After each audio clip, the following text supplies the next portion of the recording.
Hello అండి. Welcome to our channel RK creations. ఈరోజు మనం పిల్లలందరూ ఎంతో ఇష్టంగా తినే దొండకాయ ఫ్రై ఎలా చేయాలో చూద్దాము.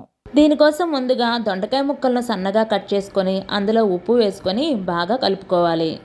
ఇలా కలుపుకున్న తర్వాత దొండకాయ ముక్కల్లోని వాటర్ అంతా తీసేసి దొండకాయ ముక్కలను సపరేట్ చేసి పెట్టుకోవాలి. ఇప్పుడు కూర కోసం ఒక ప్యాన్లో ఆయిల్ హీట్ చేసుకొని తాలింపు దినుసులు జీలకర్ర, వెల్లుల్లి, ఎండుమిర్చి వేసుకొని ఫ్రై చేసుకోవాలి. తాలింపు బాగా వేగిన తర్వాత కొంచెం పసుపు ఇంకా దొండకాయ ముక్కలు వేసుకొని ఫ్రై చేసుకోవాలి. దొండకాయ ముక్కలు ఫ్రై అవ్వడానికి కాస్త ఎక్కువ సమయం పడుతుంది. అందుకే కూర అడుగంటకుండా మధ్య మధ్యలో కలుపుతూ ఉండాలి. దొండకాయ ముక్కలు బాగా వేగి కలర్ చేంజ్ అయిన తర్వాత కరివేపాకు, రుచికి సరిపడా కారము వేసుకోవాలి. కారం వేసిన తర్వాత మంటను లో ఫ్లేమ్లో పెట్టుకొని మరో 5 నిమిషాలు వేయించుకోవాలి. అంతేనండి, ఎంతో టేస్టీగా ఉండే దొండకాయ ఫ్రై రెడీ అయినట్లే. ఇలాంటి మరిన్ని రుచికరమైన వంటల కోసం మా ఛానల్ను సబ్స్క్రైబ్ చేసుకోండి.